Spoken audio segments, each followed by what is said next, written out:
Pronto. Show. Manda ver.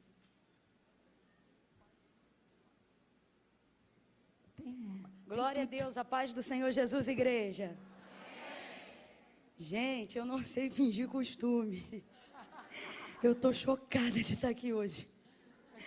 De alegria, de honra, né? E aí, para completar, quando eu cheguei ali, dobrei os joelhos, o Senhor falou assim comigo: você está entrando num lugar que é uma promessa. Mas ele não estava falando sobre mim, não que eu não esteja, né? Tanto que quando eu digo eu estou chocada é porque eu sei que eu estou vivendo hoje aqui o cumprimento de promessas. Mas quando eu dobrei os joelhos é porque o Senhor falou comigo que esse lugar aqui é uma promessa, né? É o cumprimento de uma promessa, algo que Deus um dia disse e hoje eu estou pisando naquilo que um dia foi verbo e hoje é carne, né? Então, uma honra estar aqui de verdade, né? Se vocês já não fossem tão honrados quanto são, e quando eu digo isso, não falo a nível de igreja, instituição, falo isso porque foi Deus que me apresentou vocês quando eu dobrei o joelho aqui. Porque a gente pode falar da gente, mas é tão bom quando Deus comunica da gente, né? E Deus comunicou da igreja para o meu coração hoje aqui quando eu dobrei os joelhos. É como se Ele dissesse: isso aqui é tudo meu. É como se Ele dissesse: isso tudo aqui faz parte de um plano que um dia eu construí na vida desse casal, sabe? Então, de verdade, é uma honra muito grande, dobrada em razão disso que eu estou falando. E uma honra também em poder estar aqui na igreja do pastor Emerson Pinheiro, da pastora Fernanda Brum. Quando eu digo que eu não sei fingir costume, não é só jargão, é uma realidade.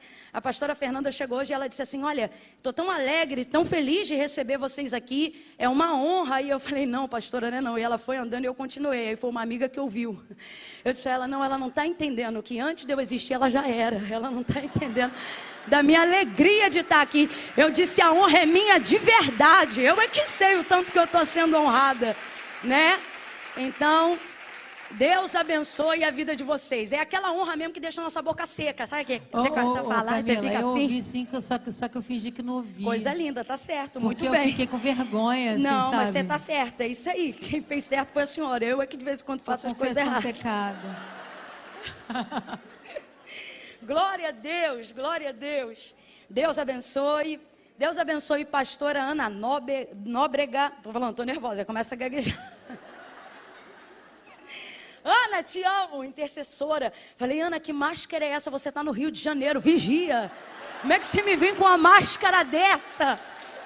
Tô brincando com a Ana. A Ana ela de verdade é uma missionária. A Ana é transcultural. Eu falei isso para mexer com ela, porque a Ana, ela é uma nordestina, amineirada, porque não tem um sotaque definido em nenhuma área. Isso aqui tinha que dar aula na Jocum, para falar sobre missão transcultural. Isso aqui está pronta para... Sensacional, eu te amo. Que bom estar hoje aqui. Quando eu vi que era você que estaria, meu coração teve paz. E a melhor coisa que um ministério pode oferecer para as outras pessoas é a não sensação de ameaça pela autoridade, mas de paz que eu estou sentindo hoje aqui através da vida de vocês. Deus abençoe. Evangelho de Jesus, segundo escreveu João, capítulo de número 4. Foi a palavra que o Senhor confiou ao meu coração para essa tarde, nesse dia. Glória a Deus. Deus abençoe toda essa família, os louvores não, os adoradores, os ministros. Ai, nervoso, Jesus vai fazendo a obra. Os ministros dessa casa. Pastor Emerson, dá muito para ver que a sua identidade está na igreja. Porque assim, eu já contei uns 3 teclados, mas deve ter mais uns 4 em algum canto aí. Que coisa linda, de verdade. De verdade, nosso Deus. Glória a Deus. É bonito isso, sério, de verdade. É você ver que tem tanta identidade, tanta personalidade naquilo que faz, que transparece em tudo que você toca, né? Em tudo que você vive. Deus abençoe. Rebeca, feliz de te ver aqui. Eu acho que a Rebeca também está nervosa. Por quê? Porque ela está assim o tempo todo: senhora. Ela chegou ali para mim e falou 4 senhora para mim. Falou: a senhora vai querer água assim assada, a senhora vai querer não sei o quê, a senhora vai... Eu falei: a senhora vai te dar um soco se a senhora continuar me chamando de senhora. É uma amiga, mas é princípio de honra, ela é extremamente especial. Engraçado que você perto do Isaac, você agora está com 1,20 de altura, Rebeca. Deus abençoe, viu? Glória a Deus. João capítulo 4.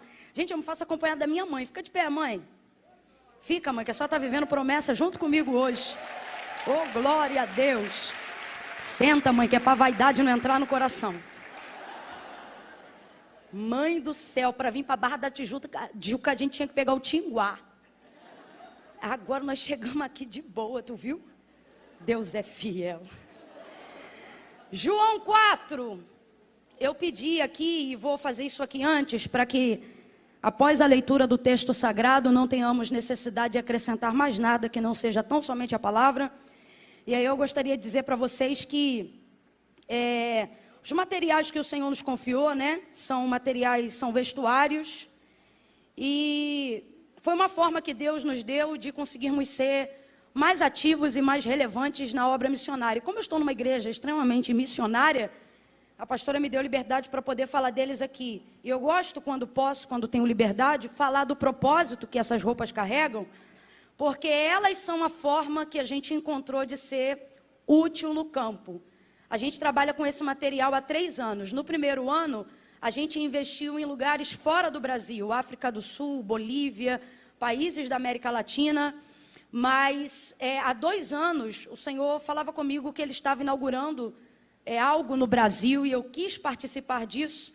E então, sobre a palavra que diz, feliz é a nação cujo Deus é o Senhor, nós encontramos alguns projetos sérios de base dentro da nossa nação, que estão no norte, nordeste, extremo norte do país, sertão da Bahia e ribeirinhos do Amazonas.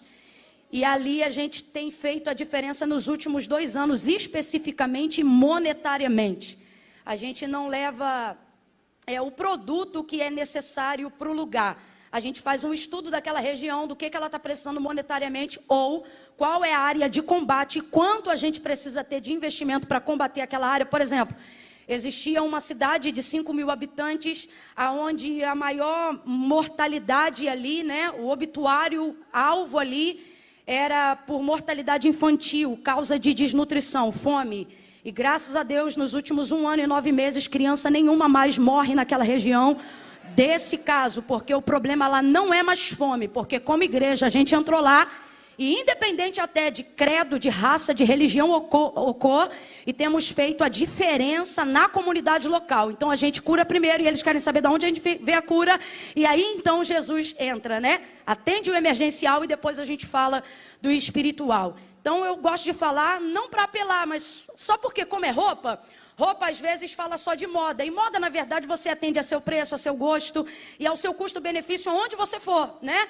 Então eu gosto de falar para você entender que não é só moda, mas é uma oportunidade de tornar o nosso amor a missões coerente com as nossas atitudes, tá bom? E aí quando terminar, se você desejar adquirir, vai estar ali no... Não, aqui é muito chique, não dá para falar bazar não. Como é que a gente fala? Na loja. Minha mãe arrebentou, minha mãe falou, vamos inventar uma boutique agora. Vai estar aqui na boutique, aqui do lado. Tem o vestido do leão, que é o queridinho delas. Tá aí, ó, todo colorido. Colocou um tênisinho, vocês já sabem, derruba 10 anos em qualquer idade. Eu sempre falo isso. Tem esse outro que é o que minha mãe está vestindo. E esse aqui tem nas cores azul, coral e verde, que é esse aqui que tá. Pronto. E aí tem a faixa também. Eu falo da faixa o seguinte, a faixa é legal que dá uma cinturada. Tá podendo acinturar, coloca a faixa. Não tá podendo, amarra a faixa no cabelo e deixa solto. Obrigada, pastora, muito obrigada. Tem esse de malha aqui também, ó. Basicão, com malha dobrada. O que é isso? Eu redobrei o fio. Ao invés de ser como se fosse 100%, eu coloquei 200. Para quê? Para não precisar botar forro, que forro é uma luta. Não é? Obrigada, pastora. Vai estar disponível ali na boutique. E aí, se vocês desejarem adquirir, vai ser uma alegria. Diz assim o texto a partir do verso 1 do capítulo de número 4 do Evangelho de Jesus, segundo escreveu João.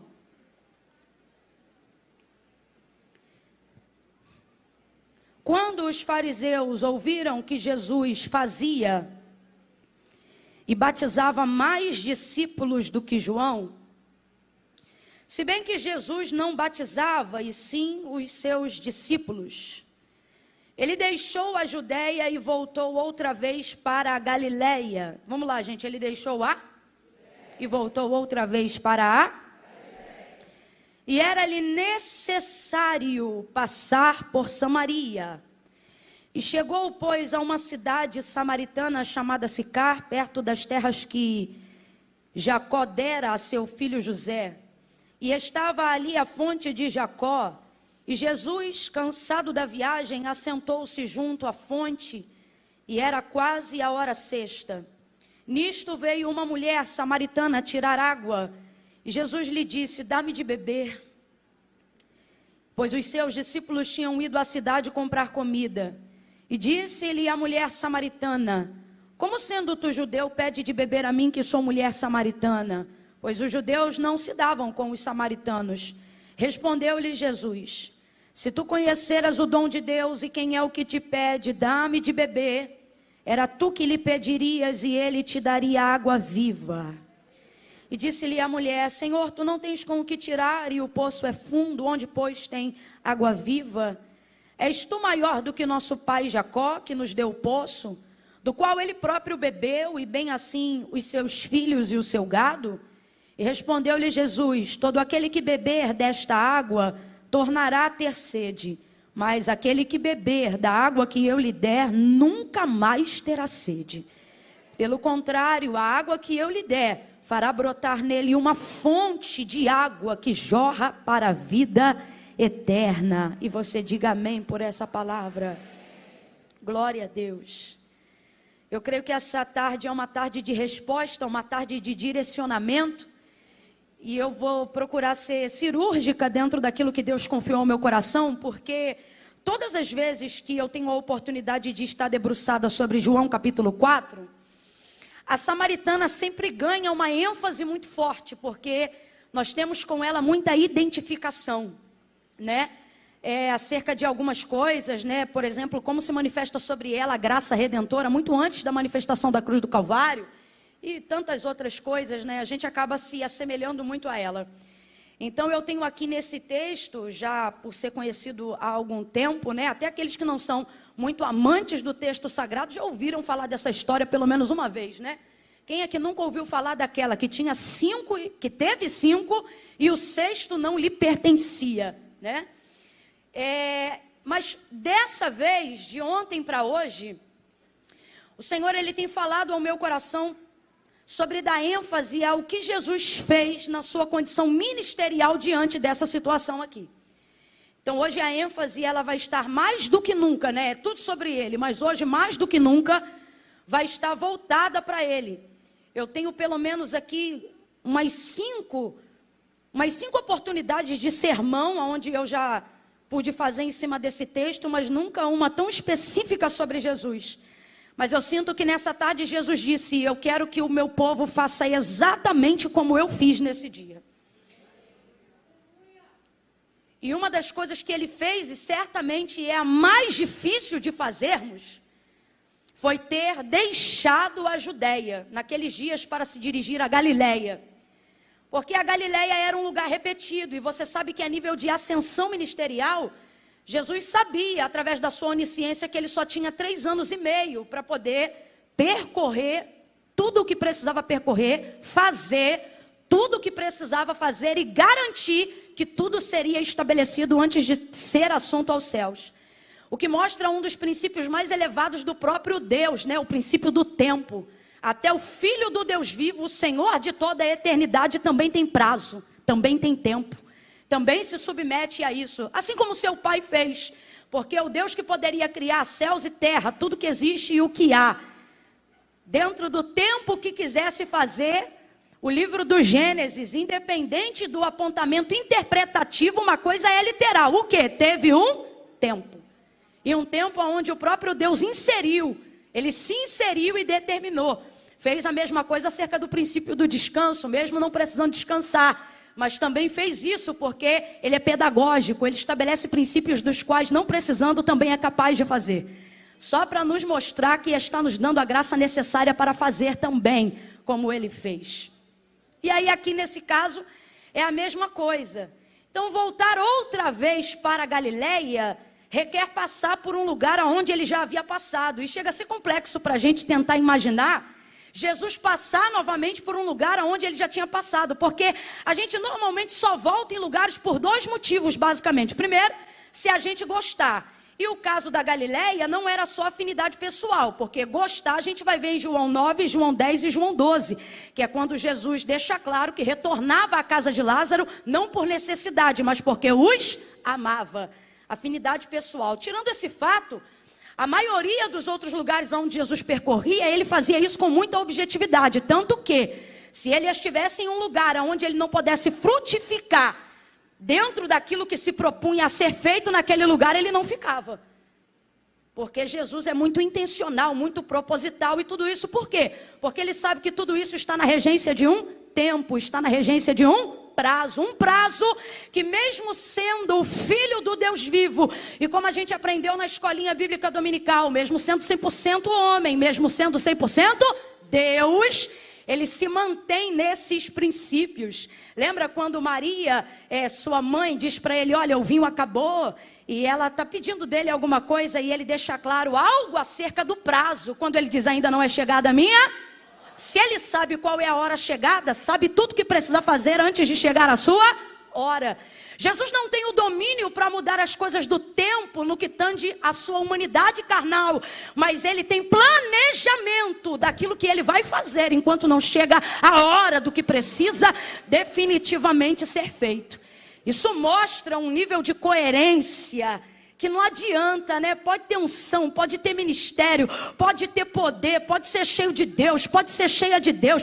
Você pode falar em línguas de manhã, de tarde, de noite, pode ter promessa. A primeira coisa que Deus estabelece acerca de princípio para a vida é que tudo nessa vida tem um prazo. Eu estou colocando prazo ao invés de colocar tempo, porque quando a gente fala tempo, isso parece que coloca sobre a nossa vida um nível de margem onde a gente sempre vai ter tempo. Isso vai colocando em nós um tipo de ilusão, uma falsa esperança, que tipo assim, vai sempre dar tempo. Mas você me desculpa, hoje eu vim usar exemplo do próprio Filho de Deus, para dizer para você que quando Salomão, no auge da sua sabedoria, na inscrição do Eclesiastes, ele vai dizer que há um propósito e há um tempo determinado para todo propósito debaixo do céu. Ele não está querendo te dar esperança para dizer dá tempo. O que ele está querendo dizer tem prazo. Então adianta o seu tempo, agiliza o seu tempo, planeja o seu tempo. Então hoje, só para a gente entender, não estou querendo te apavorar, mas é necessário hoje aqui um despertamento. Deus não está dizendo você perdeu tempo, Deus só está dizendo você está se distraindo acerca do prazo. Então fica ligado, fica ligado, fica ligado. Camila, será que é assim? É assim. A Bíblia diz que a tribo de Issacar recebeu isso como se fosse um dom de Deus. Diz que eles dedicaram a vida deles desde o nascimento, desde a sua formação, para discernir os tempos e as estações.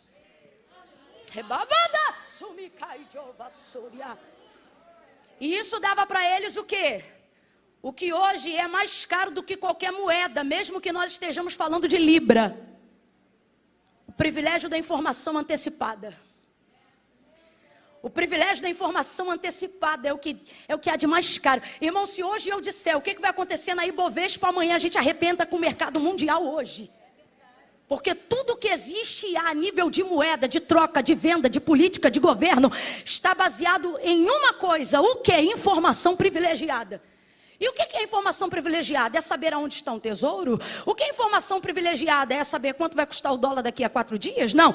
Informação privilegiada é ter acesso ao que às vezes eu sei que vai acontecer e mesmo assim eu sei que não posso mudar. Mas o fato de saber, ainda que seja antecipadamente, que algo vai acontecer, mesmo que eu não possa mudar. Ou seja, às vezes eu não vou ter benefício em poder mudar uma coisa que eu sei que vai acontecer. Mas se eu souber que vai acontecer, eu posso não mudar o que é fatídico, mas posso me preparar para chegar pronto, para enfrentar, para trabalhar, para me planejar. E esta é a proposta do céu para a terra. Quando o Senhor diz, entra no teu quarto e ora, e você se perde no jornal, ficando com síndrome de pânico, pensamento acelerado, não por falta de substituição, substâncias neurais, mas por agonia, angústia da alma, porque a porta da ansiedade está aberta, dando legalidade para todo tipo de tormento emocional. E o Espírito diz: ora, ora. Ele não está dizendo: eu vou tomar o teu tempo. Ele também não está dizendo: eu vou orar porque através da sua vida eu vou estabelecer a paz mundial. Também não. O que ele está dizendo é: entra no teu quarto que eu vou te informar com pelo menos um ano que vai aparecer no jornal de amanhã. E aí você vai estar pronto. Para quê? Para mudar tudo? Não, porque nem tudo Deus quer que eu saiba para que eu mude. Ele quer que eu saiba para que eu me comporte e chegue pronto. Porque quando eu chegar pronto, aí sim Ele vai me usar como referência para que outras pessoas façam aquilo que eu já estava preparada para fazer. Esta é a referência da igreja na terra. É isto que Deus tem com a gente. É isto que Deus tem para a gente. Como quem acelera, faça uma coisa que irrita qualquer pessoa que está subordinada a uma ordem. Camila, você vai irritar o irmão? Vou. Porque a irritação faz parte de quem precisa buscar disposição. Como quem irrita o colega do lado. Camila já falou que não pode tocar, não é para tocar não. Não tem nada que irrita mais uma pessoa do que você subordinar ela a algo que ela precisa fazer assim, ó. Vambora, vambora, vambora. Nada. Só que como a gente não pode tocar em ninguém hoje, a gente vai fazer isso. Vai dar umas 3 palminhas baixinho e vai dizer: bora, minha filha. Bora, bora, bora. Havia. Porque Deus não está dizendo que você tem tempo para você se acomodar. Deus está dizendo que você tem tempo para você entender que chegou a hora do prazo. Chegou a hora do prazo. Chegou a hora de organizar as demandas da sua vida. Quem está entendendo o que Deus está falando, levante a sua mão e dê graças ao Senhor. Porque nesta tarde alguém pode pensar: foi lá para um culto, foi lá para um encontro. Eles não entendem que nós estamos há mais de 2000 anos nos reunindo aqui na terra, mesmo sabendo para onde a gente vai, não por dúvida de onde a gente quer chegar, mas a gente se reúne aqui. É consagração, o povo de Deus vem. É vigília, o povo de Deus vem. É culto à tarde, o povo de Deus vem. Por que, Camila? Informação privilegiada. Ah, meu Deus! É por isso que a gente está aqui, gente.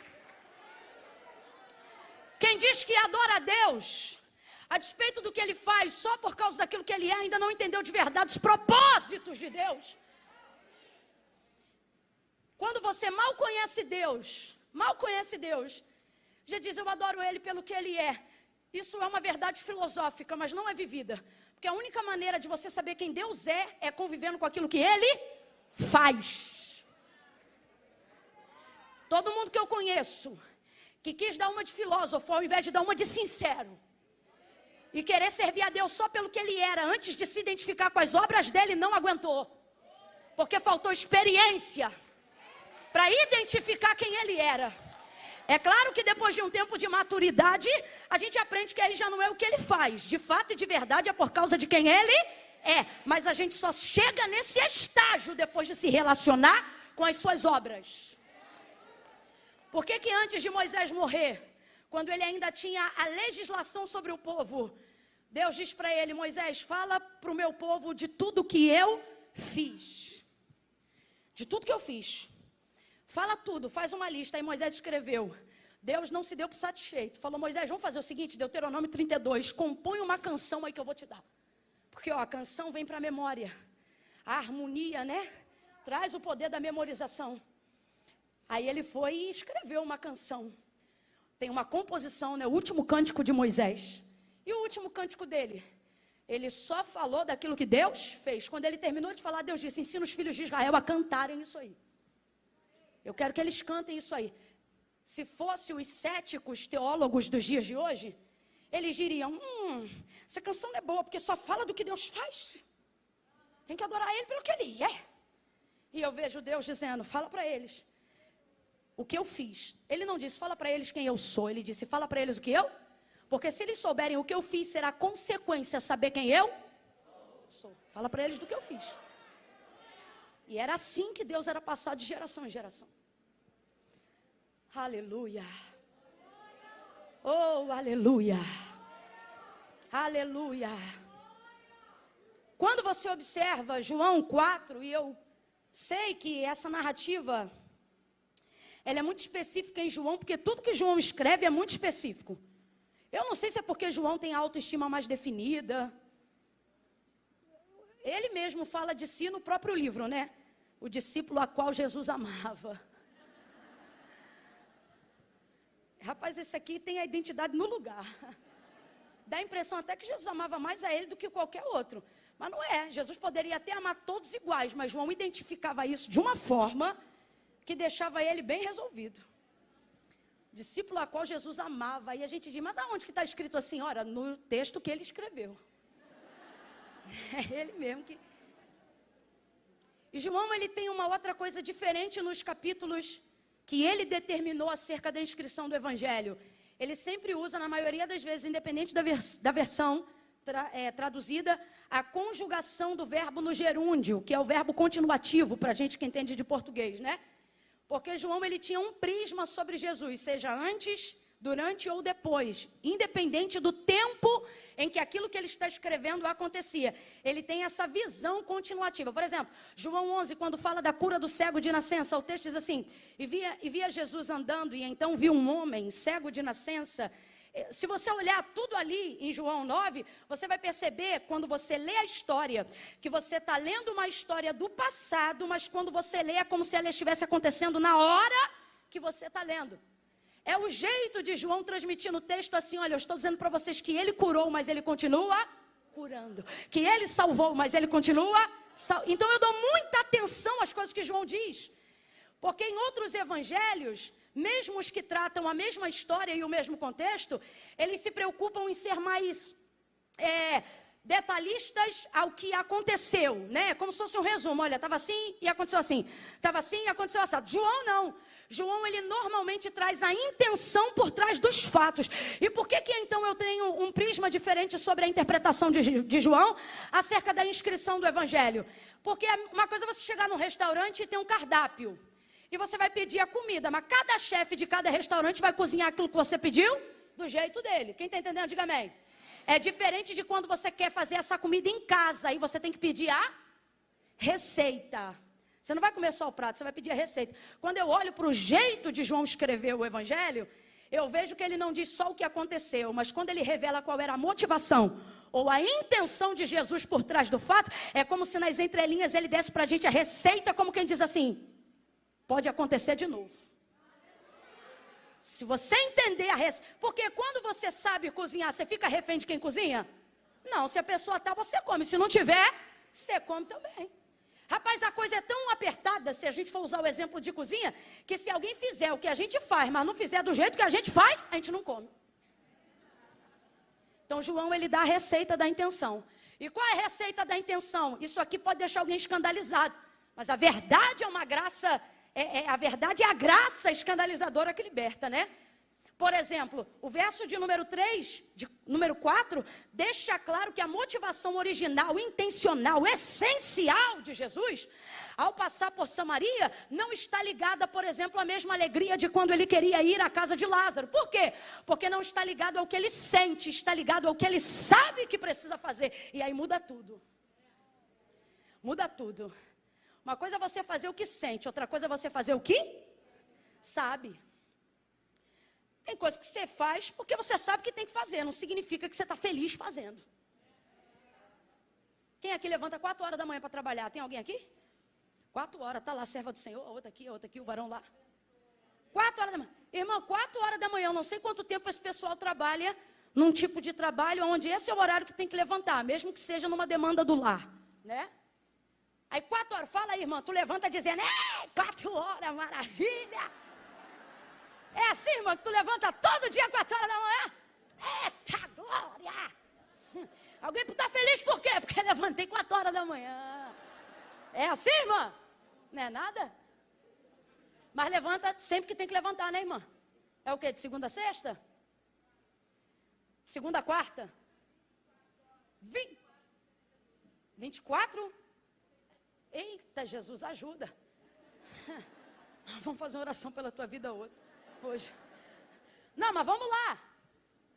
Não dá para fazer isso o tempo todo alegre e feliz. Você perguntar se é grata pelo emprego? Sou. Você é feliz com a ferramenta que Deus te deu? Sou. Agora, não dá, porque são coisas diferentes. Agora, mesmo assim, ela não deixa de fazer o que tem que fazer. Quando você não está afim, você levanta essa hora também, não levanta? E o dia que você não quer ir, você também levanta? E o dia que você dorme na noite anterior dizendo, amanhã eu vou arrumar uma desculpa. Mas quando você vê que só aceita o troço do SUS, aí você diz, vai demorar tanto que é a hora que eu já estou voltando do emprego. Aí desiste. Ah, irmão, já fui do proletariado muitos anos da vida, eu sei o que é. No dia que eu me senti um pouco mal, eu falei, tá ruim hoje, mas não estava acostumado ainda com a vida adulta. Aí eu falei, quer saber? Vou ligar para a chefe. Chefe, ó, não estou bem não. Ela, tá bom, minha filha, vai para o hospital. Eu falei, vou. Só que, ó, a gente só aceita do SUS, tá? Porque às vezes sabe como é que é? Eu falei, tá bom. Rapaz, entrei na fila 9 horas da manhã, 2 horas da tarde fui atendida, 3h30 consegui o medicamento, 4h30 era o horário que eu largava do serviço. Aí da outra vez que eu levantei, não fiquei boa, não estava legal. Eu falei, ai, vou trabalhar. E Eduardo disse assim, mas você não está bem. Eu falei, rapaz, mas se pegar a receita é pior. Eu vou me embora, pegar o atestado, né? Aí você aprende a fazer as coisas que você não quer fazer, mas faz porque você precisa. Agora vamos um pouco mais além da maturidade. Nem tudo que você faz só porque precisa, porque existem pessoas que saíram do estágio da necessidade. Diga glória a Deus. É quando você entende que de fato e de verdade você não é obrigado a nada. Mas quem chega a essa constatação? Quem aprende a fazer o que deve, não só o que sente. É gente de responsabilidade a quem Deus confia um nível de refrigério, de largueza opcional. Aonde ele sabe que essa pessoa vai ter responsabilidade. Para quê, Camila? Para continuar fazendo coisas que às vezes não gosta, mas fará porque deve ser feito. Quando você vê João dizendo, e era-lhe necessário passar por Samaria, o que João está deixando muito claro é que a motivação de Jesus a passar por Samaria, ela não é uma motivação super, vai ser uma cruzada incrível, ou que maravilha, vou tomar o cafezinho de Marta. Não mostra aqui afinidade pessoal, não há relação de Jesus pessoal por afinidade ou ministerial com a terra dos samaritanos. Por quê? Porque de verdade, os samaritanos subentendem-se como a terra dos errados.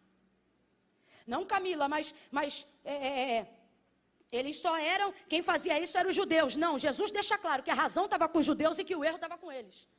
Na hora da confissão do pecado dela, quando ela pensa que está diante de um profeta, e então Jesus está prestes a dizer que na verdade, mais que um profeta, ele é o filho do Deus vivo, ela já fica chocada e temerosa, mas para bem, não é para mal não, porque não é porque está na terra de errados que não presta. O problema de estar na terra dos errados, não é que os errados não sabem que estão errados, é que eles estão errados, só não sabem como se consertar.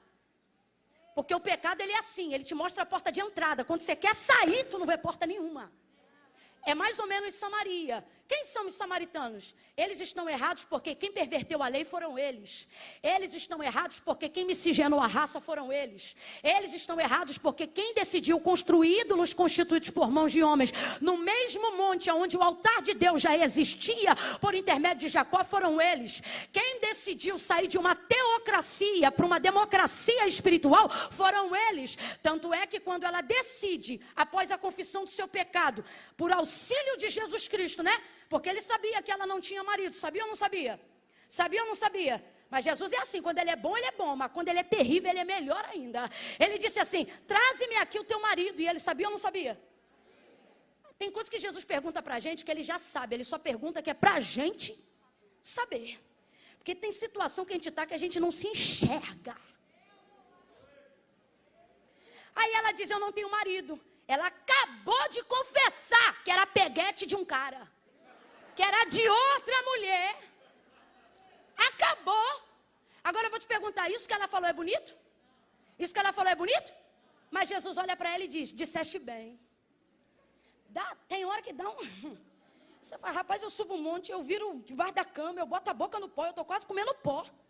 Para ver se há esperança. E o Senhor, quando estou na tua presença, Ele diz, desce. Hoje eu entendo por que Ele faz isso. Não é que Ele está dizendo desce mais no jejum, porque não tem mais para onde descer. Não é porque Ele está dizendo desce na consagração, que não tem mais para onde descer. Ele está dizendo desce, porque é o mesmo lugar que queima o adúltero, o fornicador, o mentiroso, o assassino, o homicida, os que têm orgulho da santidade também vão queimar lá, nesse mesmo lugar. Mas querendo ou não, dá uma revoltinha. Você diz assim, Jesus, não é brincadeira não. Estou com a vida toda no altar e o Senhor quando fala comigo é só um arroz.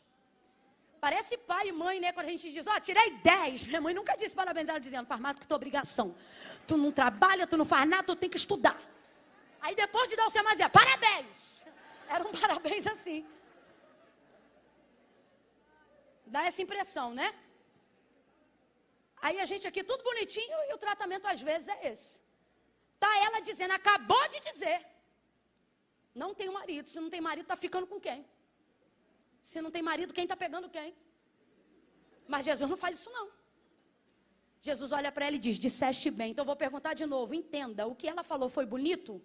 Porque Jesus vê beleza de forma diferente da gente. Jesus não vê beleza no que ela está falando, Jesus vê beleza no que levou ela a dizer o que ela está falando. Por quê? Porque Jesus não vê beleza na oratória, Não, Jesus olhou para ela e disse, disseste bem, porque o que ela está falando não é bonito, mas a maneira como ela está manifestando é lindo. Por quê? É o quê? A verdade. Jesus ama a verdade no íntimo. Quando a verdade é manifestada, seja por uma confissão, pedido de perdão, ou a verdade sobre um pecado, parece que tudo de podre que tem na gente perde o foco, e ele olha só para a verdade, e ao invés de dizer miserável, ele diz amado. Disseste bem. Nesse contexto, quando ele diz disseste bem, olha isso, gente. Ela percebe que está diante de alguém que ela julga ser um profeta, mas é o filho do Deus vivo. Aí Jesus deixa algo muito claro para ela. Quando ela diz assim, aonde é que se deve adorar? Volta a fita, rebobina para entender isso aqui. Nessa cultura ocidental nossa, a gente acha que adorar é vir para o culto, levantar a mão e dar glória. Mas a manifestação de adoração, desde o dia em que Deus constituiu a adoração no deserto, depois da libertação do seu povo do Egito, a adoração em todo significado, seja no Antigo ou no Novo Testamento, ela revela entrega, ela revela sacrifício. Por isso o Senhor dizia na prestação de culto no tabernáculo ou de adoração no deserto, Moisés, deixa claro que ninguém do povo se apresente diante de mim com as mãos. Aí lá na lei do levirato ou em toda a junção de Levítico, ele vai dar a instrução de quanto cada um deveria entregar, em que condição, de acordo com o seu pecado. Por exemplo, se alguém tivesse um pecado X, aí ele dizia, leve 2 bodes. Se fosse ações de graça, ele dizia, 1 ovelha. Se fosse consagração de filho, 1 bezerro ou 2 pombinhas. Vai estipulando de acordo com a necessidade de cada um. Quem está ouvindo até aqui, diga amém. Porque a adoração em toda manifestação bíblica não tem a ver, nunca teve, nunca terá com glória a Deus, aleluia ou liturgia oriental. Tem a ver com entrega. Por isso Davi já conhecia a liturgia, o ritual, mas mesmo assim se sentia vazio depois do pecado de Betseba. Ele não ofereceu nenhum bezerro nem 2 não, foi uma matança aquele dia. Depois do que ele fez com Betseba, ele fez tudo o que podia para através dos ritos, da entrega e da oferta, olha isso, estou falando de Antigo Testamento, para conseguir fazer Deus se voltar novamente para ele de novo, para ter restituído a alegria da salvação. Mas aí ele vai escrever um pouco mais à frente, e ali ele fala da decepção dele, do arrependimento verdadeiro dele, não quando escreve o 51, mas quando capítulos mais à frente, ou melhor, salmos mais à frente, ele diz assim, tu não te comprases em ofertas, porque se assim fosse, mais holocaustos eu te daria. Agora, ó tempo, eu sei que para ti um espírito quebrantado e um coração contrito não desprezarás, ó Deus. Agora ele trouxe a oferta certa. Por quê? Porque a adoração não tem a ver com ritual litúrgico. A adoração não tem a ver com finanças. Mas Camila, envolve tudo isso se você tiver a intenção certa. É isso que Deus está olhando. Se eu pudesse falar isso aqui, a grosso modo eu diria, Deus ama a oferta, mas só se a oferta falar do ofertante. Se não falar, para ele não é nada. E aí dentro desse contexto, para você entender o que está aqui no capítulo 4, quando ela se percebe, quando ela nota, que está diante de uma situação de pecado confessado, e acredita que está diante ou de um profeta ou de um sacerdote, seja o que for, de um judeu a quem ela considera superior a ela. E por quê? Porque todo samaritano sabe que está na condição do erro. E quando você está na condição do erro, o outro pode não ser um nada, mas se ele tiver certo, ele tem autoridade sobre você. Aí, parece que ela sai da conversa, mas ela não sai da conversa, não. Ela diz assim, aonde é que se deve adorar? Se você olhar com a visão ocidental, você diz assim, ficou sem graça. Jesus acabou de dizer, tu tiveste 5 e o 6 que tu tem não é teu marido. Aí ela diz, onde é que se deve adorar? Fica parecendo que ela saiu da conversa. Tipo assim, tem um culto por aqui, deu uma de crente. Porque não sei se tu já percebeu, crente é assim. Tu entrar no teu prédio ou no escritório, a pessoa achar que tu é crente, ela começa a cantar um hino do nada. Só para tu ver que ele é crente.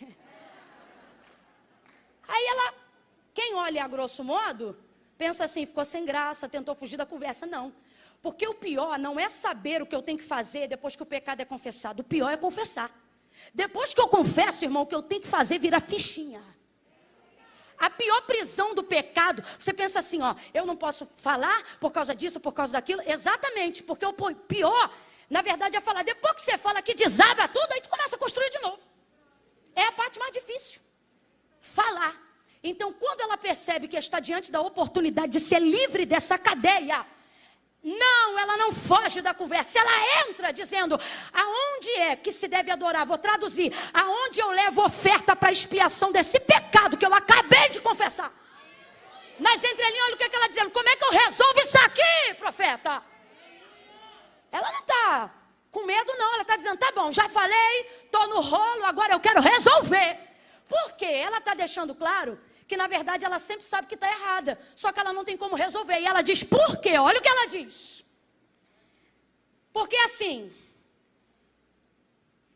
eu levo essa oferta no templo ou no monte, porque ela jura, ela tem certeza, que Jesus vai olhar para ela e vai dizer assim, no templo, para ela poder dizer, mas você sabe que no templo a gente não entra, né? Porque vocês não deixam. Ela jura que vai dizer isso. É um jeito dela dizer, falei, não tenho vergonha, é isso mesmo, e não se mete na minha vida. Porque vocês dizem que a gente está errado, mas não dizem como a gente tem que se consertar. E tem uma cambada de pregador assim. Uma cambada de pastor. Cambada, Camila, cambada, que isso não é povo. Toda mensagem que visa apontar o erro de alguém deve mostrar onde está a porta de saída. Deve mostrar onde está o lugar do conserto. Se vai apontar alguém para dizer que está errado, então ensina o caminho de onde está o certo. Porque senão você só buga a cabeça da pessoa. Aí ao invés de ficar só errado, fica errado e doido. Aí ela diz assim, onde se deve adorar? No templo ou no monte? Só que ele vem com algo que ela não imaginava. Porque Jesus tem um poder de sintetizar coisa complexa que deixa a gente pirado. Lembra do episódio? O povo vem com a lei, traz a mulher adúltera, pega no ato. Rapaz, aquilo era para bugar. Imersão teológica, a gente ia ficar doido. E agora? E agora? A gente ia dizer, o culto volta aqui daqui a pouco. A gente vai estudar esse caso. Não, Jesus não. Jesus pega a situação mais louca e complexa que podia acontecer em cima da hora. Tá aqui, pega no ato. Moisés disse, aí traz a lei para respaldar. Rapaz, Jesus pega um troço que não está na lei, mas tem respaldo tanto como se fosse a lei. E ele sai da situação em 5 minutos. Que 60 segundos. Ele olha para ela, está a lei, está o ato. A síntese dele. Quem não tem pecado, atire a primeira pedra. Acabou a imersão teológica de Jesus. Resolveu na hora. Deu-lhe um seminário, bugou a mente de todo mundo, vai todo mundo para casa estudar. Rapaz, ele falou, mas está errado. Não sei. Ele olha para ela, João 4, e diz assim,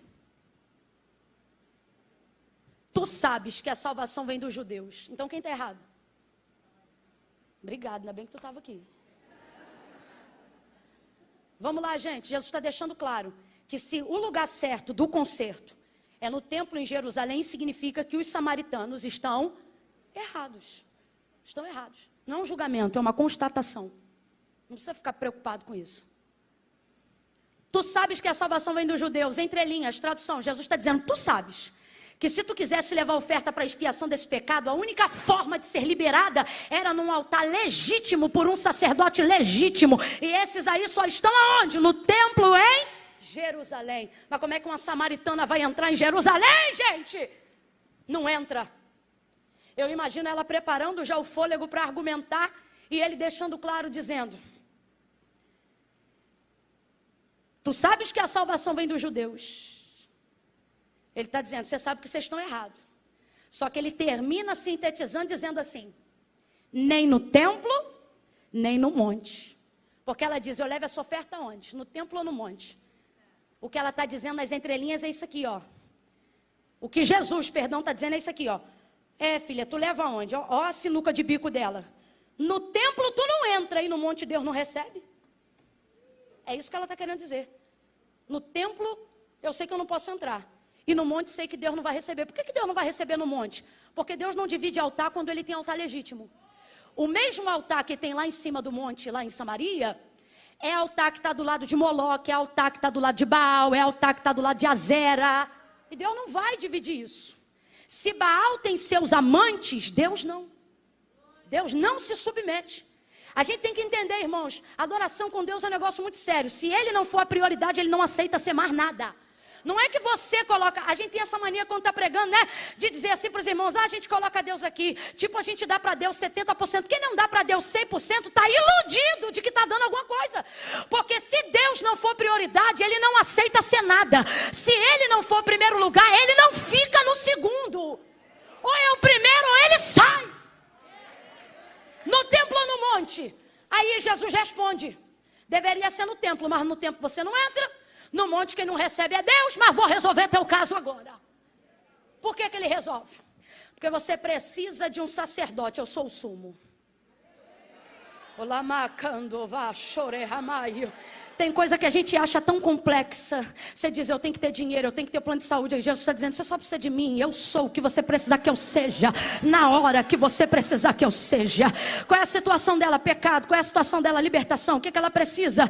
Ser alcançada. No templo ela não entra. No monte Deus não recebe. Aí Jesus está deixando claro que vai perdoar os pecados dela agora. Mas como não tem novilho? Como não tem bode? Como não tem altar? Como não tem templo? Aí Jesus deixa muito claro. Você precisa de um sacerdote, eu sou o sumo. Você precisa de um cordeiro, eu sou imaculado. Você precisa de um templo. Lembra quando ele olhou para o templo e ele disse, eu derrubo e construo em 3 dias? Ele está dizendo, eu sou a morada que você precisa habitar. Sabe o que ele está dizendo? Eu sou tudo que você precisa que eu seja. Mas não sou no templo e não no monte. Eu sou aqui para todos aqueles que se arrependem verdadeiramente. Para todos aqueles que descem verdadeiramente. Ele olha para ele e diz, nem no monte, nem no templo. Mas a todos aqueles que o adorarem em espírito e em verdade. Ele está dizendo, pode não ter nada na mão, mas se tiver no coração, eu vou patentear a tua oferta. Vou legitimizar o sacrifício. Vou te dar um banho de sangue e vou te promover. Imediatamente no mundo espiritual, ela é transportada do império das trevas para o reino do Filho do seu amor. Aleluia. Quem é essa mulher? Bispo T.D. Jakes usa uma analogia que eu nunca mais vou esquecer. Ela é a chave em Samaria. Por quê? Porque Jesus não está tratando só com ela porque tem uma obra na vida dela, mas porque ela é a chave que abre a porta para alcançar todos os samaritanos. Para quê? Para cumprir-se uma profecia dita pela boca de Isaías, aonde messianicamente ele determinava que não só os termos de Israel, mas até as regiões de Tiro e Sidom, e também a província de Sicar, a quem Deus saberia que já estaria deplorável nos dias de Jesus, seria também alcançada pela manifestação da glória do Filho de Deus aqui na terra. Jesus vai estender o mapa. Agora volte ao verso de número 4. João revela tudo isso quando diz assim, e era-lhe necessário. Sabe o que significa? Vai acontecer algo estrondoso, vai acontecer algo maravilhoso, vai ser apoteótico, vai mudar os planos no meio do plano, porque o plano era só passar, e passar dita muito rápido, só que o texto diz que naquele dia Jesus ficou ali mais uma noite e um dia. Porque tem coisa que a gente só sabe como começa, mas depois que a gente obedece, a gente não tem noção. Jesus tem uma obra específica. Por que ele deixa a Judeia? A motivação que o fez deixar a Judeia não foi por plano do que ele iria fazer em Samaria.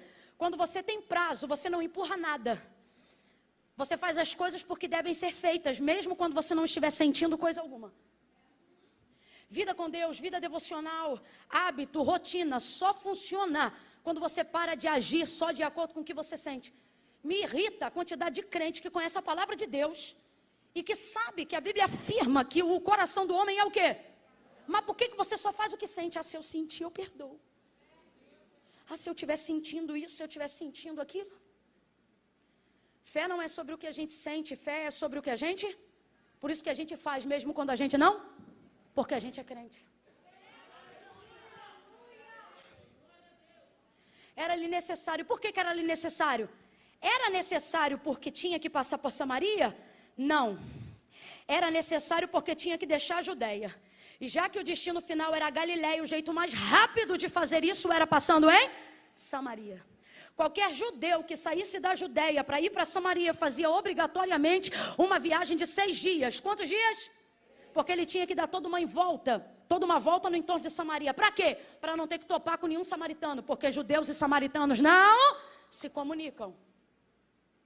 Jesus vai para Galileia. Eu quero que você frise isso, já estou caminhando para concluir. Frisa isso na sua cabeça. O destino final era o quê? Qual era o destino final? Abre essa boca santa por baixo da máscara. O destino final era? Galileia.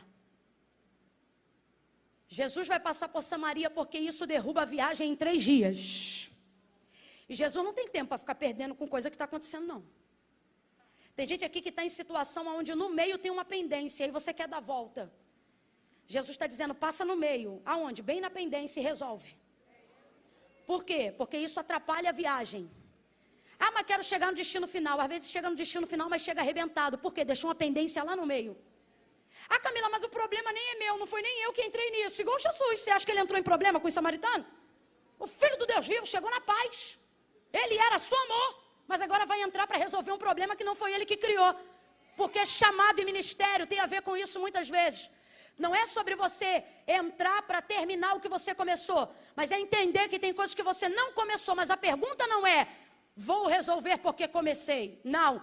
A pergunta, a colocação na verdade é, não importa quem começou, se Deus me deu poder para resolver, eu vou lá. Você está entendendo? Não foi ele que começou, mas estava sobre ele o poder para resolver. E por que ele deixa a Judeia? A Judeia foi onde a obra de Jesus foi mais profícua.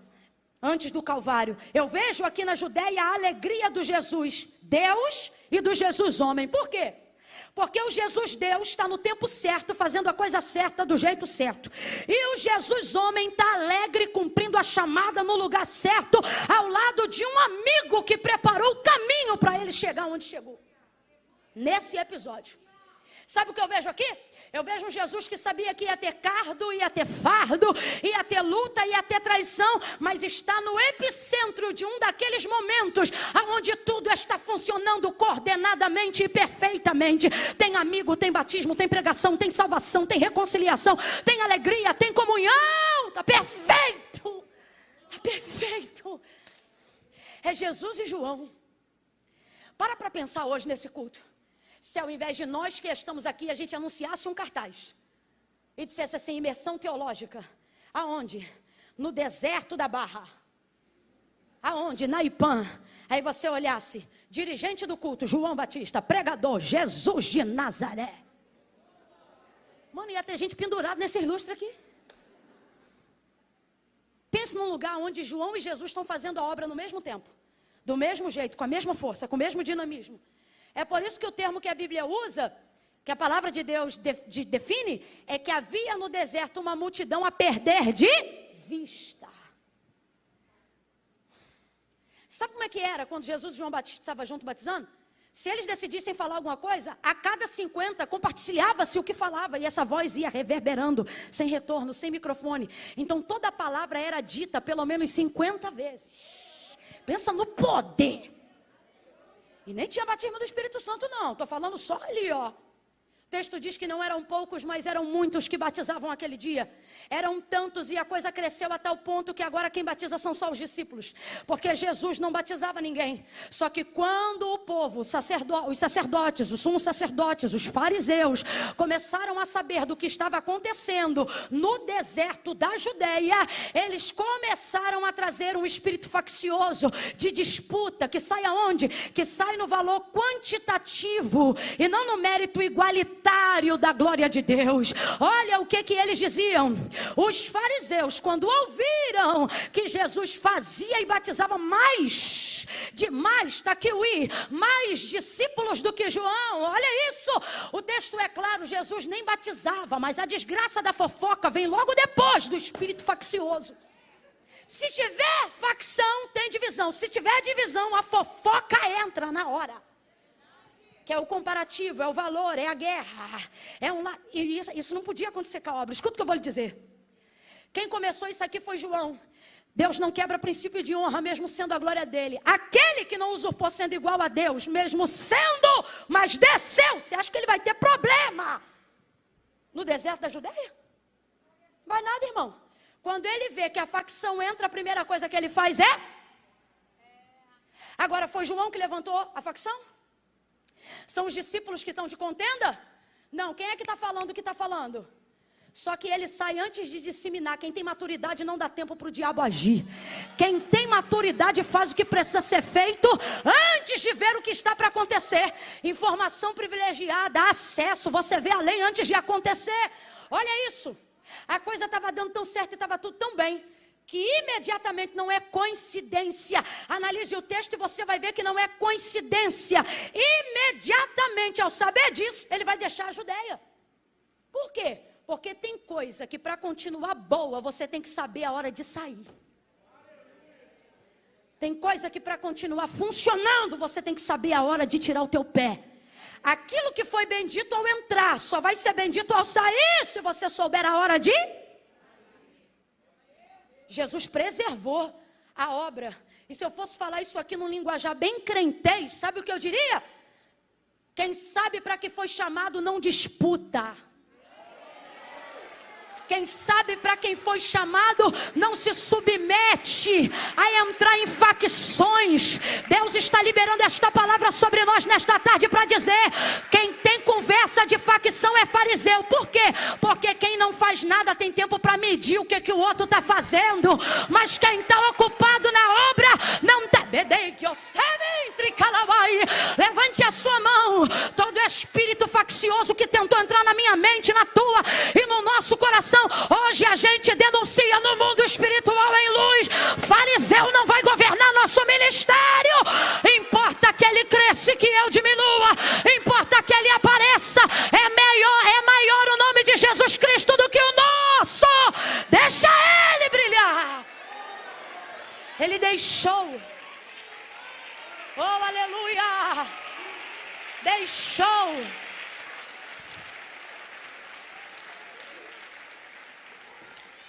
Deixar uma coisa, irmão, que não está dando certo é mole. Quem é pastor é que vai saber dizer isso aqui. Eles entram pelas portas assim: Deus mandou eu vir aqui. Soprou um ventinho. Ó, Deus mandou eu sair. Eita, mas esse Deus que tu serve é de confusão, hein?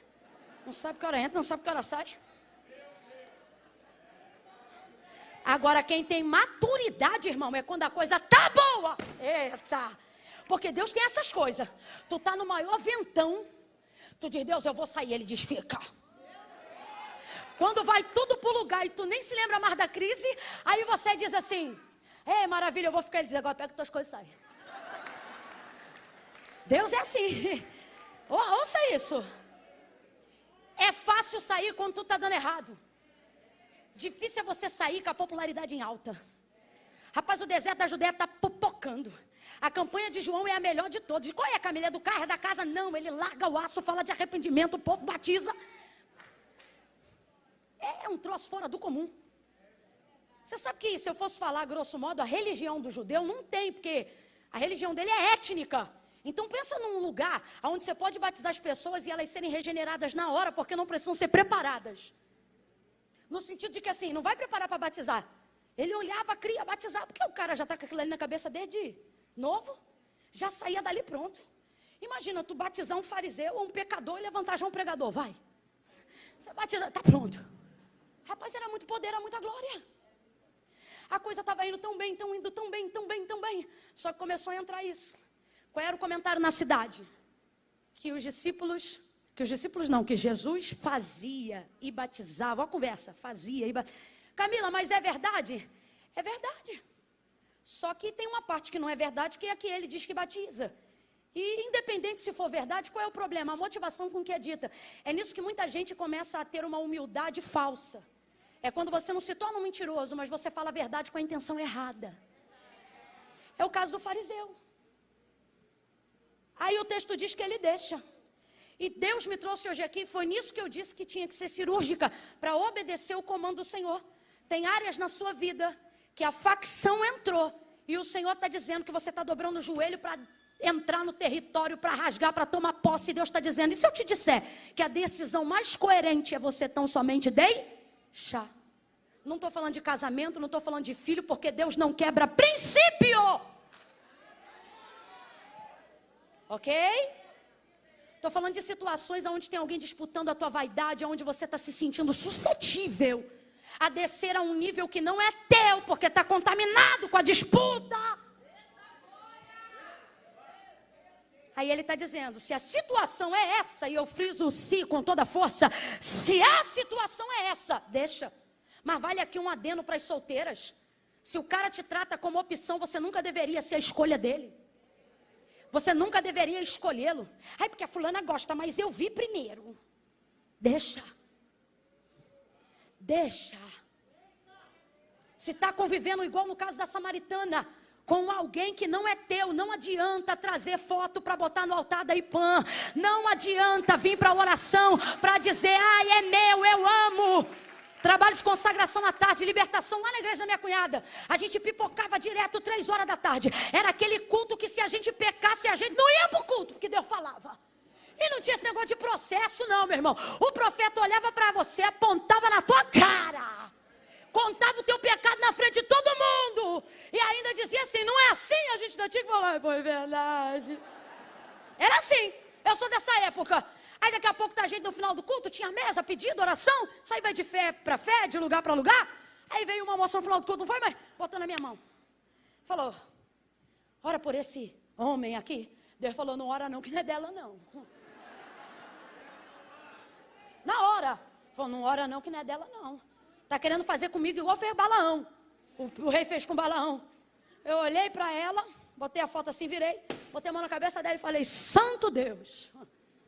E comecei a clamar pela vida dela, liberta ela, guarda, em amor, não foi em julgamento não, é para ela entender que aquilo não era dela, para Deus dar graça para ela,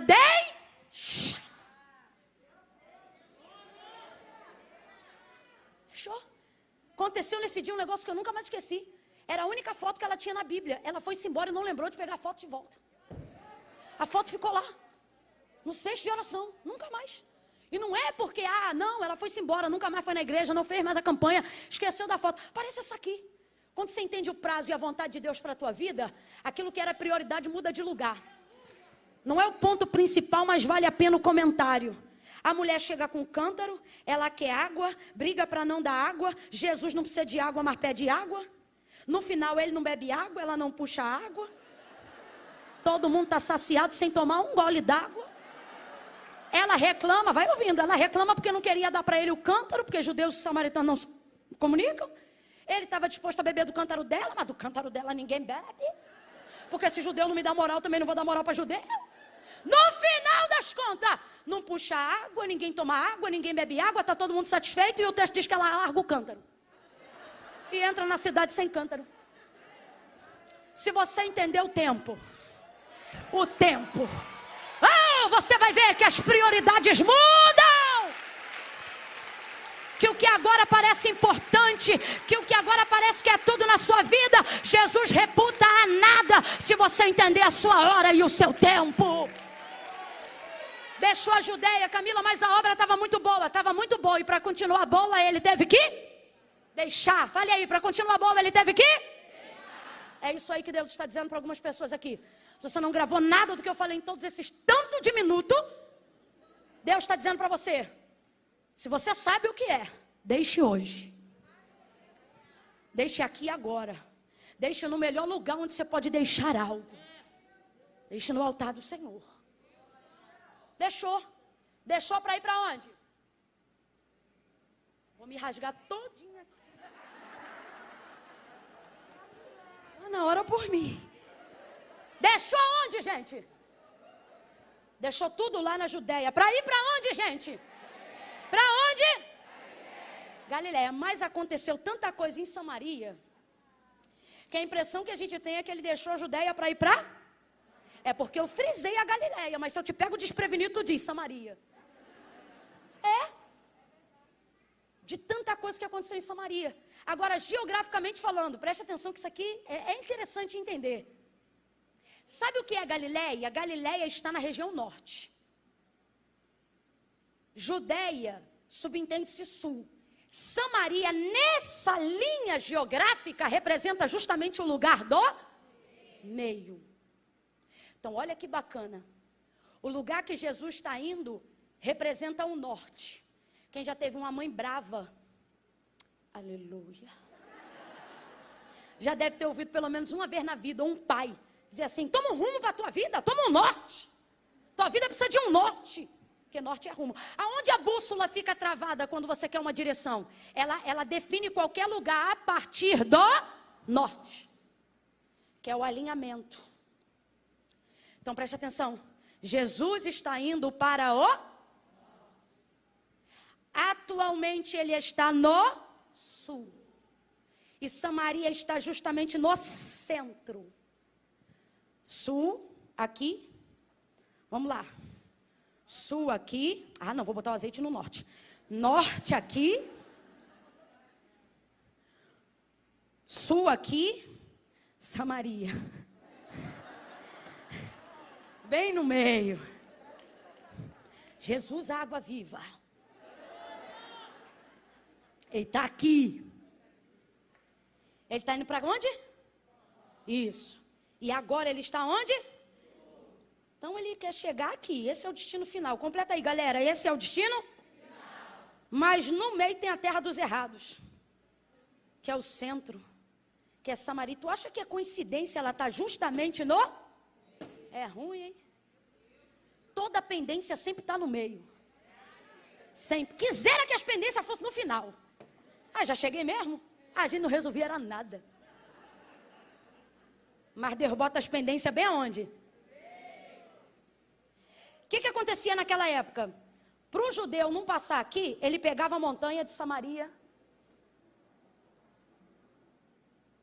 Chegava. Quando chegava? Quem já ouviu falar sobre a parábola do samaritano? Historicamente, sabe no que ela é baseada? Nesse trajeto. Aonde os judeus tinham que fazer isso para não topar com os... O que acontece na parábola com aquele que é ajudado por um samaritano? O que acontece? Ele foi espancado, assaltado. Por quê? Porque o trajeto é longo demais, arriscado demais. Não é um trajeto geográfico próprio. Essa trilha foi criada para fugir. Geograficamente falando, ela não deveria existir. Aí, o que acontecia? Pra gente que viaja direto, tô doida, tô sentindo uma unção de Deus aqui. Jesus vai alinhar. 2021 é tempo de alinhamento, de convergência. Teu ministério vai andar, tua família vai andar. Eu estou profetizando, quem crê recebe. Oh, teus negócios vão andar, tuas finanças vão andar. Tem alguém sentado aqui dizendo: Camila, não quero dinheiro, não quero nada. Eu quero viver a vida espiritual que eu vim buscar. Recebe, tua vida espiritual vai andar como nunca. Deus vai arrebentar com os atalhos do caminho. Você vai ganhar tempo. Você vai ficar cansado pelos motivos certos.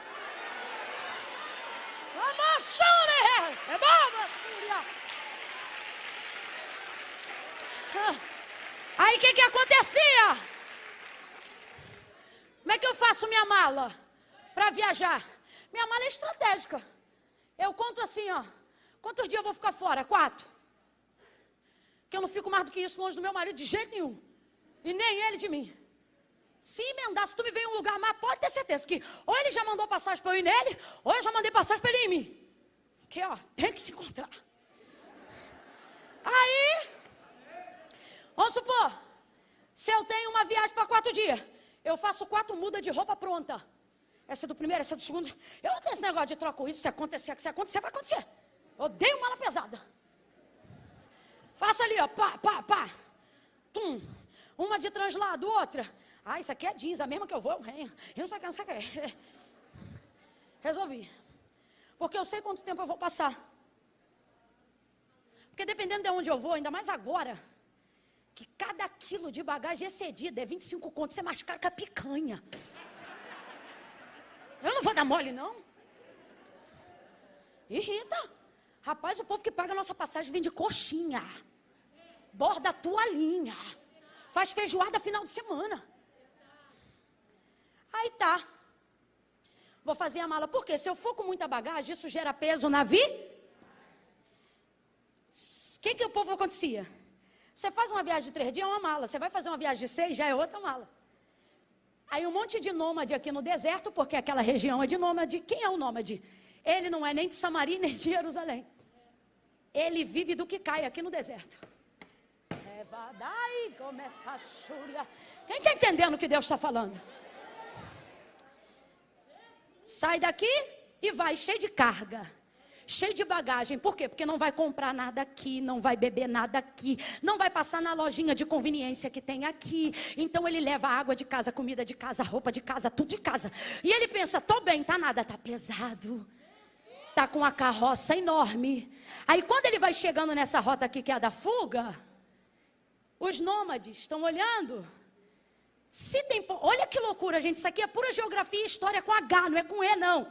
Pega um livro de história e de geografia, você vai ver essa realidade no entorno do deserto de Samaria, do Monte Samaria. O que acontecia? Como os nômades viviam em tribos, em famílias, como se fossem ciganos da região, se passasse alguém com pouca carga, não valia o lucro do assalto. É muito trabalho para pegar, mas se viesse com muita bagagem, aí valia. Vamos arrebentar, vamos matar, vamos enterrar. Por quê? Porque tem muita carga. Quando você sai de Jerusalém, porque Jesus foi claro, ficai em até que do alto seja revestido de poder. Ele não quer que você saia de Jerusalém com bagagem, ele quer que você saia de Jerusalém com... Se não tiver poder, não sai. Porque o caminho não é mole.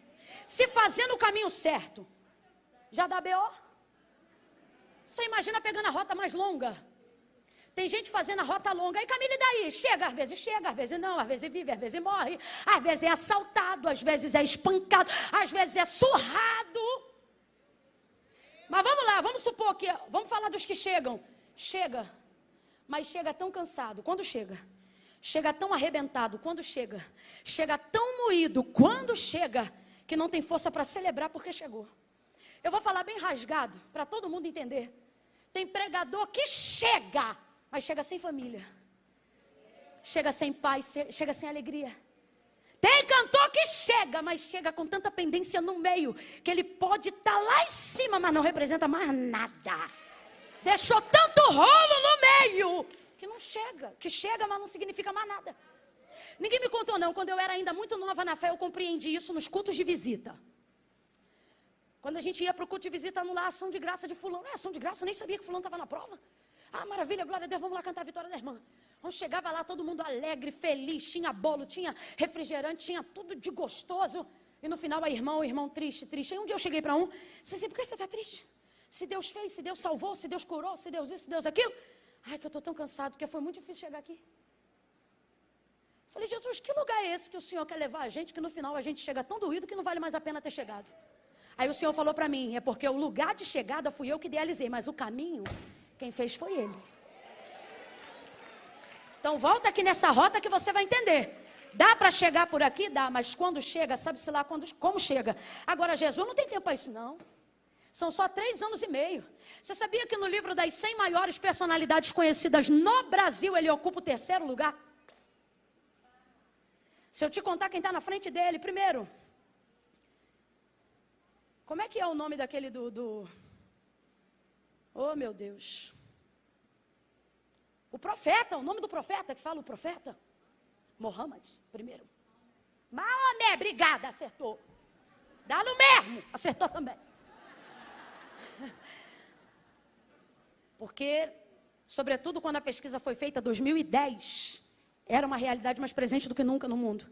Segundo lugar, Camila, Pelé. Aí, terceiro lugar, Jesus. Porque está falando de gente conhecida, né? Gente que está na boca e na mente de todo mundo. A época do Islã está no terceiro lugar. Estava, né? Não sei como é que está hoje. Hoje não acredito que está não, gente. Mas vamos voltar para o fato aqui. Ele não tem tempo para isso. Porque pode ter gente na história hoje de nome mais conhecido do que o dele, mas ninguém fez o que ele fez. E outra, quantos anos Pelé teve para construir carreira? Quanto tempo Maomé teve para construir? Quem você conhece que em 3 anos e meio... 3 anos e meio tu não termina nem a faculdade direito. 3 anos e meio virou um mundo de cabeça para baixo. Está girando até hoje. Não tem tempo. Aí o que ele faz? Necessário. Por quê? Porque ministério não é só sobre o que eu gosto de fazer, mas sobre aquilo que eu devo fazer. Vai ser necessário? Vai ser necessário. Está felizão, Jesus? Não posso afirmar como é que ele estava, mas posso afirmar que João, pelo menos segundo a perspectiva dele, colocou Jesus na posição de alguém que necessitava. Vai ver, foi do próprio João e não do próprio Jesus. Fato é, ninguém queria passar por lá. Tanto que Jesus sabia que eles não estavam preparados para esse momento que inventou lá na hora. Inventou não, mas disse para eles, vai comprar comida na cidade. Porque não estavam prontos para ver o que ia acontecer ali agora. Tem gente que anda contigo, mas não está pronto para viver o nível que Deus quer te levar. De vez em quando tem que dar um perdido. Ai, estava onde? Estava por aí, estava por aí.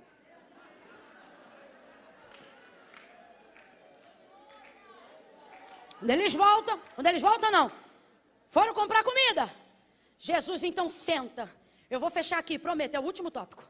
Jesus senta. E o texto diz por que ele sentou. Porque ele chegou como, gente? Cansado. Chegou cansado. Está muito cansado. Para a palavra de Deus dizer para um homem que andava mais de 13 quilômetros, aproximadamente 13 quilômetros por dia, dizer que ele está cansado é porque ele estava muito cansado.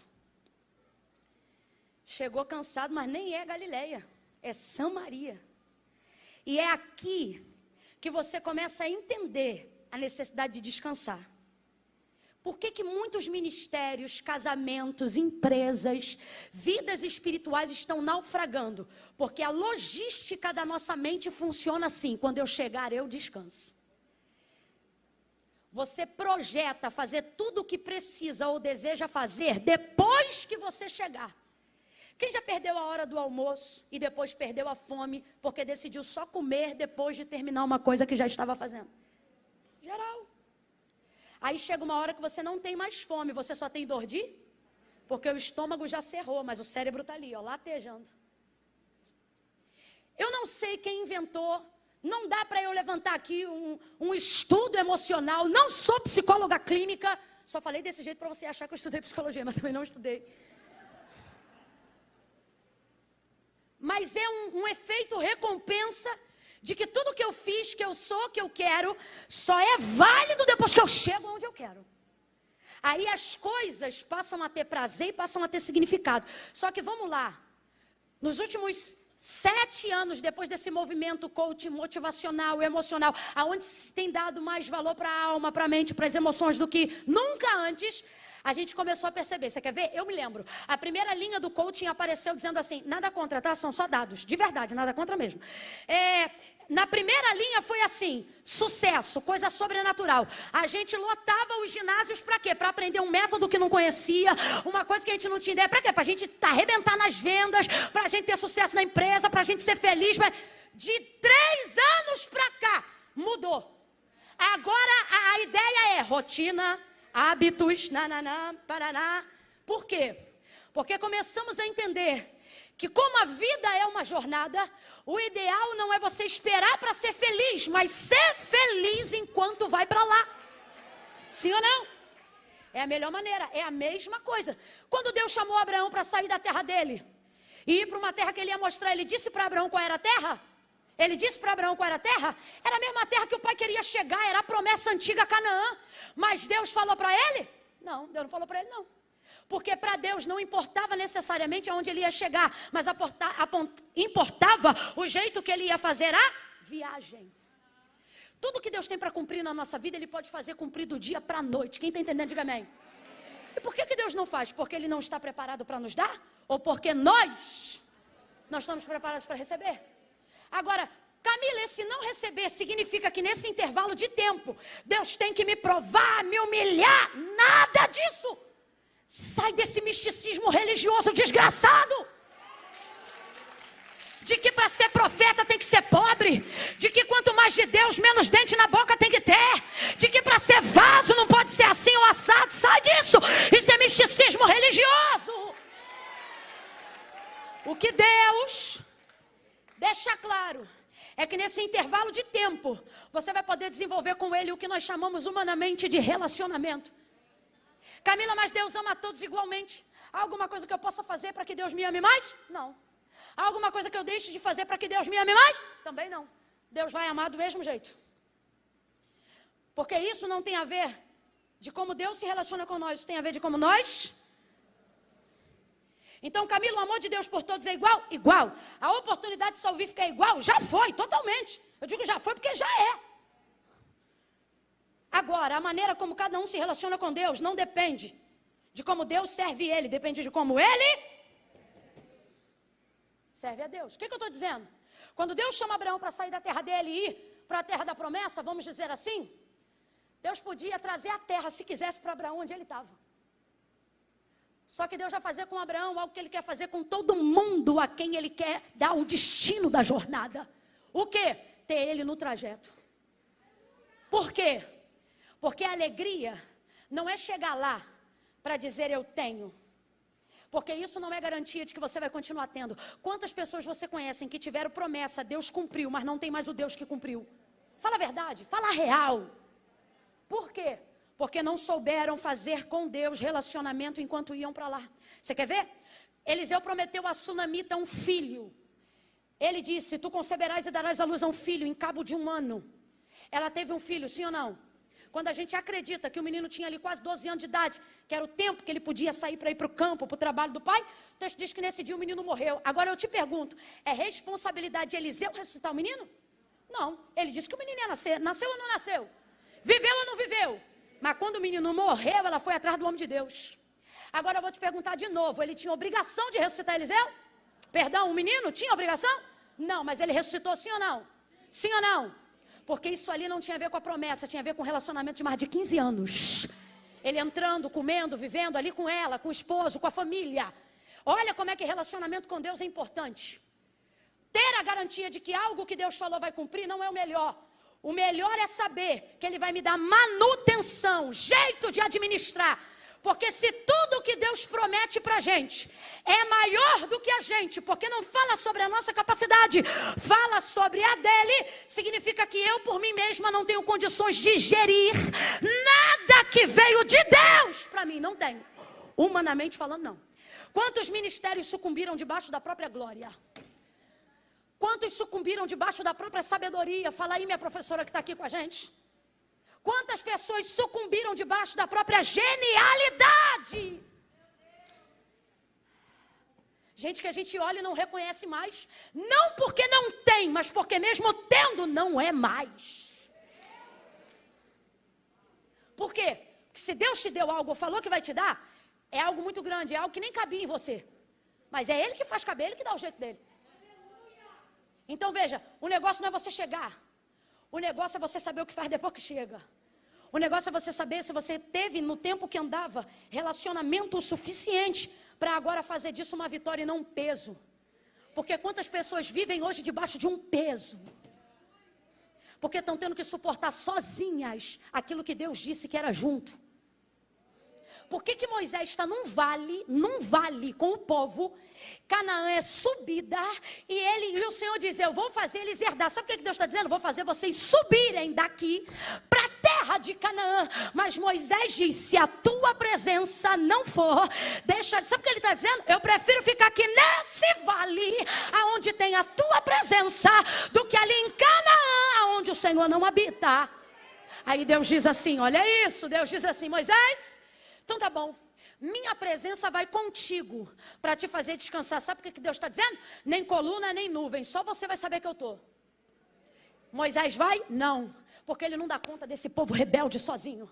Aí ele diz assim, se a tua presença não for conosco, não nos faça sair daqui. Tempo de relacionamento. É isso que determina. Sara fica maravilhada, porque quando ela vê o leite saindo, é que ela descobre que o Deus que deu o filho também deu o leite. Porque quando Deus diz, vou dar o filho, você só pensa no filho, não pensa na manutenção. Quando alguém diz assim, vou dar o carro, tu esquece do IPVA, do seguro, tu esquece até que tu não tem garagem. Tu esquece até que não tem carteira.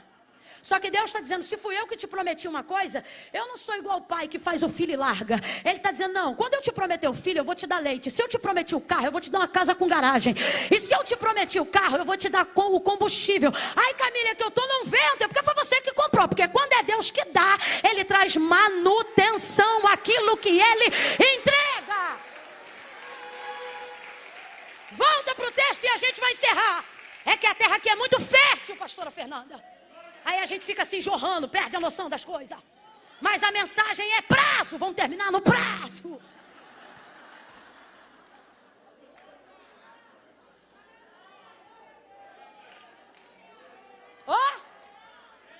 Sai da Judeia, destino final, Galileia. Mas no meio Samaria, a terra dos errados, lugar da pendência. Mas se Deus quer que eu passe por aqui, não importa o problema que tem aqui, não importa quem começou, o que importa é que aquilo que Ele me confiou tem condições de resolver. Mas por que a gente deixa as pendências no meio? Porque a gente acha que elas são maiores do que realmente são. Vamos lá. O objetivo de Jesus, alcançar toda a Samaria. Estamos falando de uma? Não, estamos falando de milhares de milhares. E Jesus vai a milhares de milhares? Não, porque Ele chega no meio cansado. Mas quando você está na rota certa, no caminho que Deus deu para você, até no seu descanso você produz. O texto diz que ele chegou ali como? Cansado. Vamos lá para a gente seguir junto? Chegou ali como? Que obra de Deus cansa, irmão. Cansa. Mas isso não significa que é ruim. Está na hora de você aprender isso. Cansaço se tornou uma palavra pejorativa, quando na verdade ela deveria ser consequência de um resultado. A gente faz tudo que não deve e diz, ai, foi o cansaço. Ai, que eu estou cansado. Realmente é. Mas o problema é que você provavelmente, para sentir-se assim, está cansando pelos motivos errados. E o problema não é cansar. Porque quem aqui já deitou num dia que conseguiu fazer tudo o que tinha para fazer e sentiu cansaço, e ao invés de sentir tristeza, sentiu orgulho? Falou, eita rapaz, eu já arrebentei. Eita que eu sou uma mulher pau, mulher maravilha, sabe de nada. Quem já sentiu isso? Qual foi o homem que tinha um cronograma de um dia que parecia ilógico, mas você deu conta, fez até o que não estava no plano. Quando você deitou na cama, você disse, rapaz, eu sou macho. Vou te falar. Ficou? Porque o problema não é ficar cansado. O problema é saber o que está nos... Qual é o motivo do cansaço? Jesus chegou cansado, mas ele está triste? Está acabado? Está desistido? Vai cumprir o ministério agora. Cansado. Chega e senta no poço. Por quê? Porque o cansaço não revela quem eu sou. Ele só manifesta como eu estou. Está na hora de você entender definitivamente. Já ouviu isso 1001 vezes, vai ouvir de novo. Que como você está não tem poder determinante de sobre quem você é. Está cansado, mas ainda é Jesus, irmão. Está cansado, mas é o Filho do Deus vivo. Está cansado, mas está na rota certa. Está cansado, mas está no lugar certo, na hora certa, fazendo a coisa certa. Aí ele senta no poço, na fonte. A mulher é a única que ele precisa alcançar para alcançar os milhares. Agora, se ele chega ali e diz, nossa, estou tão cansado, ainda tem que salvar essa cidade toda. Ele ia ter força? Mas vê, quando você está na rota certa, Deus faz com que aquilo que você está buscando chegue em você. Quando eles... eu vou liberar essa palavra, quem entender, receba. Aquilo que você está buscando vai te achar em 2021. Aquilo que você está buscando vai te achar neste ano. Ele chega, senta na beira do poço... E o texto diz, alto no meio-dia, nisto vem uma mulher samaritana pegar água para beber. E ele sentado ali como estava sentado, ficou. e começa a conversar com ela. E ela naquela conversa, através de uma única pessoa. Por quê? Porque, de fato, como diz T.D. Jakes, é verdade, ela é a chave. Ela é a chave. Isso aqui é um princípio. Você olha a demanda da pendência, do meio, do que tem para fazer, você pensa, não vou fazer, que isso é muita coisa. E o Senhor está dizendo, se você só começasse, eu ia te mostrar que você não vai fazer isso tudo, você só vai fazer uma coisa. E isso vai ser o suficiente para sair botando tudo no lugar. É o caso dele com essa mulher. Olha o que a Bíblia diz, que o pecado entrou no mundo por um. E quantas pessoas foram necessárias para ele sair do mundo? Só um. Deus está dizendo, eu não preciso fazer esse monte de coisa que você está pensando, não. Eu só preciso que você, na sua condição de unidade, esteja onde eu quero, do jeito que eu quero, na forma que eu quero. E eu vou te mostrar que isso tudo que você acha que é um montão de coisa, vai como se automaticamente resolvesse, só por você estar posicionado aonde você deveria. Sentou no poço, a mulher veio, ficou maravilhada, aconteceu tudo isso que a gente disse no início. Ela volta para dentro da cidade gritando, maravilhada, vim de ver de trás todo mundo. Por quê? Porque o testemunho dela era escandaloso. Ela disse, vim de ver de todas as coisas que ele tem me dito. Ele tem me dito todas as coisas que eu tenho feito. O que é que tu faz? Está com o marido dos outros. Ele te falou isso? Falou, quero conhecer esse homem. Foi todo mundo. Todo mundo chegou lá, sentado no poço como ele estava sentado ficou, ministrou uma palavra, ficaram apaixonados por ele, perdoou todo mundo, estendeu-se na cidade, salvação foi proclamada, a glória de Deus se manifestou naquele lugar. Quando ele disse, vou sair, disseram, não vai não. Fica mais um dia, come com a gente, janta com a gente. Aquilo que era inóspito, se ele não vigia, ele chamava de lá. De tão bom que ficou.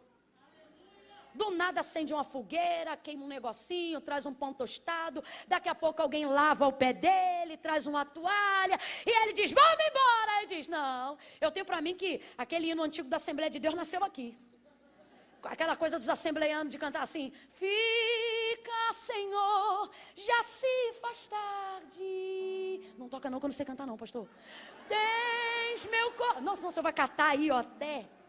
Porque eu vou mudar de tom toda hora, não é porque o senhor não sabe tocar, é que eu vou tocar. Faz em mim morar da permanência. Aí os samaritanos diziam, fica, Senhor, meu Salvador. Você que é músico bom, faz até quem não canta cantar.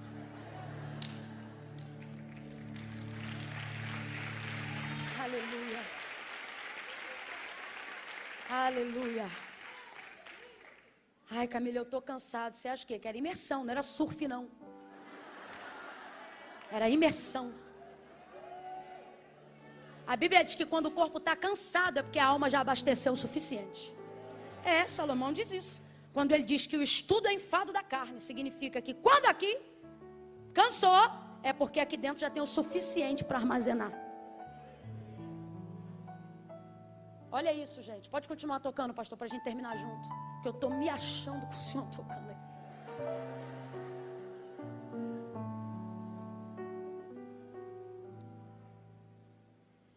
Nosso problema é que a gente acha que só tem recompensa no final.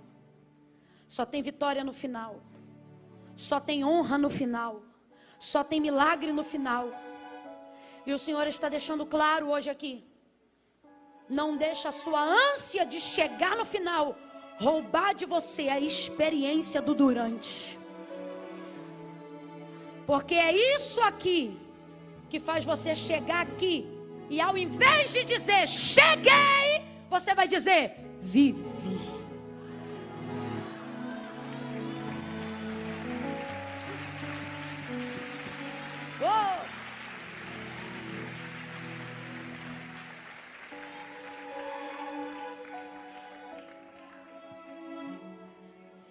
O lugar que você imagina ser inóspito para Jesus foi o lugar que ele encontrou o descanso. Preste atenção. Você não precisa descansar no final, porque você já chegou. É aqui que você precisa descansar. Aonde, Camila? No meio. Olha para mim. Deus me trouxe hoje aqui basicamente para dizer: você não precisa desistir, você só precisa descansar. Só que você não reconhece o lugar do descanso. Por quê? Porque nele tem uma pendência. Como é que eu vou descansar com esse problema no casamento, Camila? Como é que eu vou descansar devendo o tanto que eu estou devendo, Camila? Só que Deus está dizendo, neste lugar da pendência, você vai ver um poço. Nesse lugar da pendência, você vai identificar a água. Nesse lugar da pendência, eu vou te mostrar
nesta tarde para alguém, que este lugar que parece inóspito não é só problema, aí também tem amigos, aí também tem comunhão, aí também tem fogueira, aí também vai ter lava-pés, aí também vai ter água, aí você vai encontrar casas, aí você vai fazer amigos. Mas se você só quiser chegar, você vai perder isso aqui. Israel só queria chegar, os hebreus só queriam chegar e não entenderam o que Deus estava fazendo no deserto. Josué e Caleb entrou, já estavam de idade, mas estavam maravilhados. Caleb pronto, sabe por quê? Parece que eu vejo Caleb numa cadeira de balanço. Isso sou eu que estou falando, tá? Na cadeira de balanço. E os netos, os filhos, os netos, os sobrinhos chegando, dizendo, e aí, vovô, como é que foi? Conta aí pra gente como é que foi. Ele não contava o dia que chegou. O dia que chegou era o final da história. Ele contava como é que saiu água da rocha. Ele contava como é que era pegar maná de manhã cedo. Ele contava como é que o vento soprava do Oriente e no dia que Moisés tocou na água, ela abriu. Ele contava sobre como a glória trovejou no Sinai. Vovô, isso tudo foi em Canaã? Não, foi bem no meio, enquanto a gente vinha pra cá. Não despreze o meio, não despreze esse momento da vida. Não fique pensando que este lugar que hoje você precisa descansar é o lugar da derrota.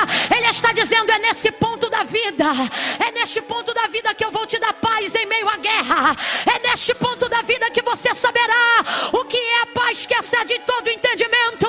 Se tem alguém que enquanto eu pregava identificava o meio de alguma história, fica de pé do teu lugar num salto de glória.